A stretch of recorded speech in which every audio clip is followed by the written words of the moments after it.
दोस्तों नमस्कार। कम बोलने की ताकत एक महत्वपूर्ण कौशल है जो हमें समाज में सफलता की ओर अग्रसर करता है। यह कौशल हमें सहजता से अपने विचारों को समझाने और सुनने की क्षमता प्रदान करता है। इंसान के सभी दुखों का कारण बोलना ही है, क्योंकि आवश्यकता से अधिक बोलना ही दुखों का कारण बन जाता है। इसलिए कम बोलें, सटीक बोलें, मधुर बोलें और जितनी आवश्यकता हो उतना ही बोलें। मनुष्य का बोलना ही नहीं बल्कि मौन में भी शक्ति होती है।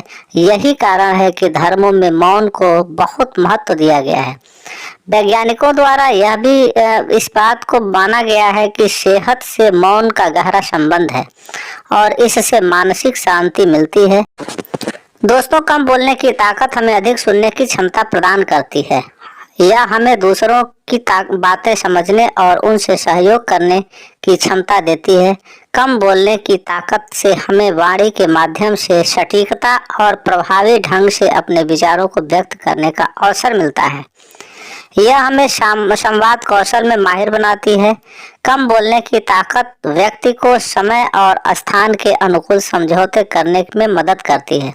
यह विभिन्न पक्षों के बीच समझौते को सुनिश्चित करने में सहायक होती है। कम बोलने की ताकत हमें धैर्य और संयम विकसित करने में मदद करती है। यह हमें अपने विचारों को संभालने और उन्हें सही समय पर व्यक्त करने की क्षमता प्रदान करती है। कम बोलने की ताकत वाणी के माध्यम से हमें अपने शब्दों का और अधिक प्रभावशाली बनाने में मदद करती है। यह हमें अपने विचारों को व्यक्त करने में सहायक होती है और अधिक लोगों को प्रभावित करने का अवसर प्रदान करती है। इस प्रकार कम बोलने की ताकत हमें सामाजिक और व्यक्तिगत स्तर पर विकसित करती है और हमें सफलता की ओर अग्रसर करती है। इसका अभ्यास करना और विकसित करना हमारे लिए अत्यंत महत्वपूर्ण है। मौन से विचारों में एकाग्रता आती है और रचनात्मक बढ़ती है। इसलिए जितने भी साधु, संत या तपस्वी हुए, सब ने मौन रहकर और ध्यान लगाकर ही संसार के गूढ़ ज्ञानों को प्राप्त किया। दोस्तों, हमारे जीवन में एक नहीं बल्कि बहुत सारे दुखों का कारण बोलना ही है, क्योंकि हमारी समस्या यही है कि हम चुप नहीं रह सकते। हमेशा कुछ न कुछ बोलते ही रहते हैं और आपके बोलने के कारण ही आधे से ज्यादा दुख निर्मित होते हैं। परिवार में कलह क्लेश का कारण भी हमारा बोलना ही होता है। आप जितनी भूख उतना भोजन खाते हैं, जितनी जरूरत उतना कार्य करते हैं, लेकिन क्या आपने इस बारे में कभी सोचा है कि आप कितना बोलते हैं? क्या आप उतना ही बोलते हैं जितना आवश्यकता है, या अनावश्यक ही सारे दिन बोलते हैं? इस बारे में कभी अकेले बैठकर जरूर सोचिए कि आज आपने दिन भर में कितना बोला, क्या बोला और सबसे जरूरी कि क्यों बोला। मनुष्य की प्रवृत्ति ऐसी है कि वह अपने मन में चल रही बातों को दूसरों को सुनाना चाहता है और दूसरा भी आपके साथ ठीक वही काम करता है। ये बातें किसी अन्य या तीसरे व्यक्ति से संबंधित हो तो सुनने सुनाने का काम और भी दिलचस्पी से होता है।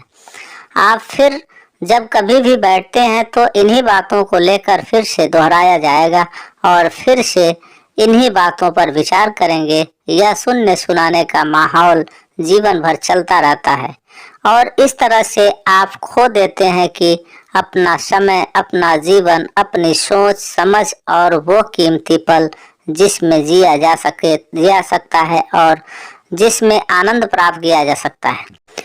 जब तक हम बाहर की ओर बोलते रहेंगे, हमारे भीतर अशांति रहेगी। जिस दिन हम मन से चुप हो जाएंगे तो तब बाहर हमारे मुख से कुछ भी निकले हम शांत ही रहेंगे। दुनिया में जितनी बुराइयां हैं, परिवार में क्लेश है, पति पत्नी में विवाद है, सब बोलने के कारण ही होते हैं। हम चुप रहना नहीं चाहते, हमेशा सुना देना चाहते हैं, लेकिन व्यर्थ का बोलना ऊर्जा का नष्ट होना है। इसलिए जितने भी बुद्धत्व साधु और संत हुए वे एकांत की ओर गए, क्योंकि उन्हें अधिक बोलना न पड़े और अधिक सुनना न पड़े। महावीर ने 12 वर्ष और महात्मा बुद्ध ने 10 वर्ष में मौन रहने के बाद ज्ञान प्राप्त किया। महर्षि रमण और चाणक्य भी मौन के उपासक थे, लेकिन आप इस संसार में रहकर भी एकांत रह सकते हैं। इसके लिए आपको अपनी उन ऊर्जाओं को बचाना होगा जिसे आप व्यर्थ के शब्दों में नष्ट कर देते हैं। इसलिए उतना ही बोलें जितना जरूरी हो। दोस्तों, यह वीडियो केवल मान्यताओं और जानकारियों पर आधारित है। यहाँ यह बताना जरूरी है कि ऐसी के वर्ड किसी भी तरह की मान्यता जानकारी की पुष्टि नहीं करता है। किसी भी जानकारी या मान्यता को अमल में लाने से पहले संबंधित विशेषज्ञ से सलाह लें। धन्यवाद। दोस्तों, वीडियो पसंद आया हो तो हमारे चैनल को अभी सब्सक्राइब करके बेल आइकन दबा दें ताकि इस तरह की आने वाली वीडियो का नोटिफिकेशन सबसे पहले आपके